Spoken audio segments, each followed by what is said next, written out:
قال you mine قلبي قد كنت على every time قال you mine قلبي قد كنت على every time تمالك وين أني وان كايلة ورطة دير حتى لان كيلة خمس مكدير haddii aad channelka ku cusub tahay nagu soo biiro subscribe saaro gambaleelkana furo si aad ugu soo gaaraan muuqaal walba soo geliyo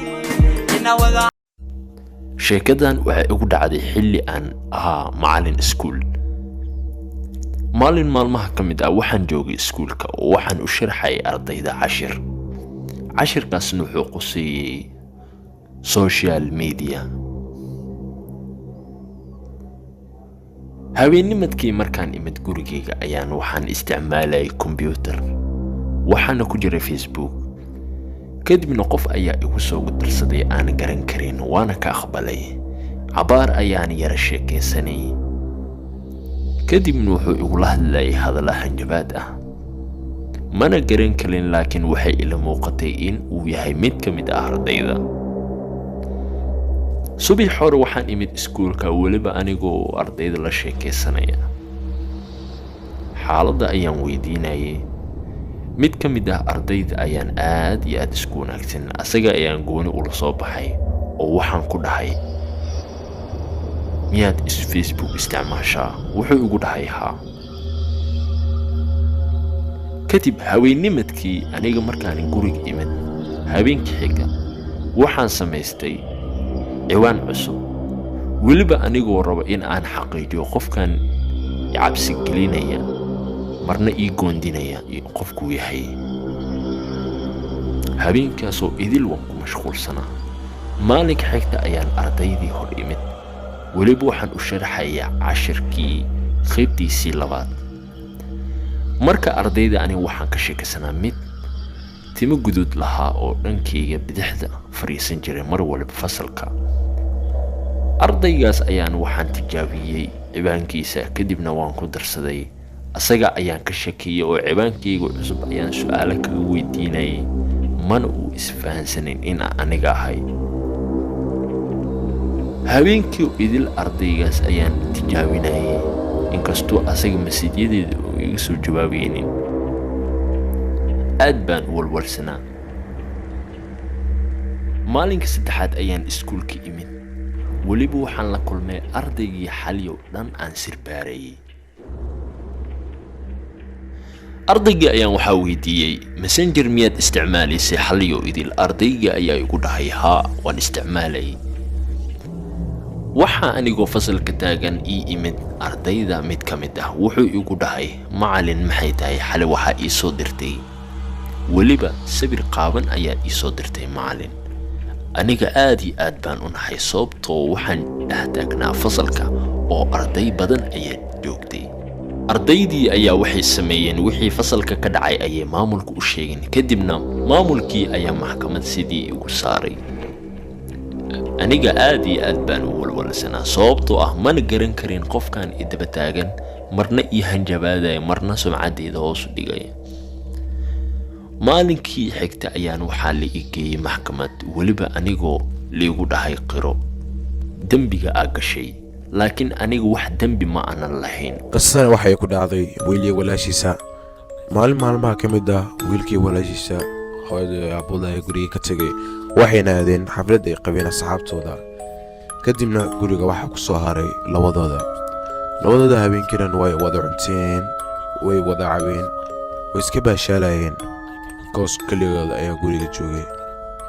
waqtigu way iskuray saacaduna way sii hortaysay waxaa loo sii socday saqdheex haweenimo xoogaa ayaa waxay wada dheereen game playstation kadibna cunug yaraa waxaad qabatay hurdo walaashiisa qolkiisa ay u soo waday si ay u seexiso kadib markii qolka keentay waxa ay dareentay shanqar ka socoto guriga qaybta hoose gabadha waa ay shakisay kadibna wiilka ayaa albaab ku soo xirtay hoos ay soo aaday qolkana wiilka kaligiisa ayay ugu soo tagtay gabadha hoos markii ay aaday kadib waxa ay soo noqotay ayadoo aad u cabsanayso oo cararayso markii cararaysay waxay qarisay walaalkeeda afka qabatay waxayna gelisay armaajada waxayna ku dhahday ma hadli kartid la amar dambe mara soo bixi kartid guriga waxa ku jiro nin tuuga guriga waxaa ku jiro nin tuug ah banaankana ma soo bixi kartid armaajada ayay wiilku dhex xirtay wiilkan aad ayuu u baqay kadib daqiiqado kadib waxaa qolka soo galay ninka tuuga ahaa gabadhii ninka tuuga ahana way iska hor imaadeen kadib ninka tuuga ah wuxuu dhahay gabadha quruxda badan waxaad igu soo wareejisaa shay walba qiimihiisa oo qaad u sareeya oo gurigan yaalo sababtoo aniga waxaan u baahanahay lacag gabadhii waxay ku dhahday guriga ma ka tegaysaa mise booliska ayaan hadda ku wacaya ninka waa uu ka qoslay haddii aad boolis ka gaartale soo ma wacaysid gabadhi waa ay xanaaqday xogaa ninka ayay indhaha u shidatay ninkan wuxuu soo aaday dhankii gabadha si uu ugu khasbo wax walba guriga yaalo inay siiso kadib gabadhi waxay isku dayday inay ninka la dagaasho balse laakiin ninka waa uu ku xoog badnaa kadib xoogaa yar fiira ayuu ku dhadhifatay ninkii markuu dareemay xanuun yar ayuu wuxuu isku dayay inuu gabadhi si xun u qabto gabadhi ayuu aad u qabtay gabadhan si xool ayuu u qabtay aad naqaskan ayuu ku xiray kadib gabadhi waxay isku dayday in ay ka baxsato balse laakiin ma aysan ka baxsi karin ninka wuxuu ahaa nin aad u murqaba weyn gabadh inkastoo ay dadaashay waa ay ka baxsi weysay asigana si xool ayuu u hayay ilaa ay gabadha ay ka suuxdo oo naqaska ugu dhego wiilka yaraana caloosha ayaa horaysa sababta walays ayaa hortiisa lagu dilayaa ninkan wuxuu leeyahay haddii aad iga baxsato ee booliska wac aniga ayaa midaas kuu fasaxayo gabadhi si waxay sheeganaysaa awood waxay rabtaa in ninka ay ka baxsato balse laakiin asiga si xoog ayuu u hayaa wuxuuna leeyahay ii sheeg alaabaha qaaliga meelaha ay kala yaalaan si aan u qaato si uu ninka gabadhu hayay gabadhii waa ay suuxday gabadha walaalkeedna armaajada ayuu ku jiraa waa uu baqayaa wuxuu is leeyahay haddaad banaan ka baxdo adigana ayamuu ninkan ku dilaa kadib gabadha markay dhul ku dhacday ninkan marka wuxuu isku dayay inuu gabadha faro xumeeyo balse laakiin si lama filaana waxaa albaabku soo garaacay booliska ninkana sidaas daraaddeed ayuu ku cararay markii uu cararay ninkii gabadha ayaa soo kacday indhaha ay soo kala furtay walaalkeed ayaa armaajada ka soo baxay walaalkeed gabadha ayuu soo fariisiyey waxay soo wada aadeen banaanka qaybta hoose kadib waxay arkeen booliska waxayna dhaheen yaa idin soo wacay anaga maydin soo wicine kadib waxay dhaheen maamo ayaa waxay ka aragtay daaqadda gurigeeda kadibna ayada ayaa noo sheegtay in guriga tuuga ku jiro oon isku dayay inuu sharaftaada ku ciyaaro sidaas daraaddeed ayaan guriga ku imaanay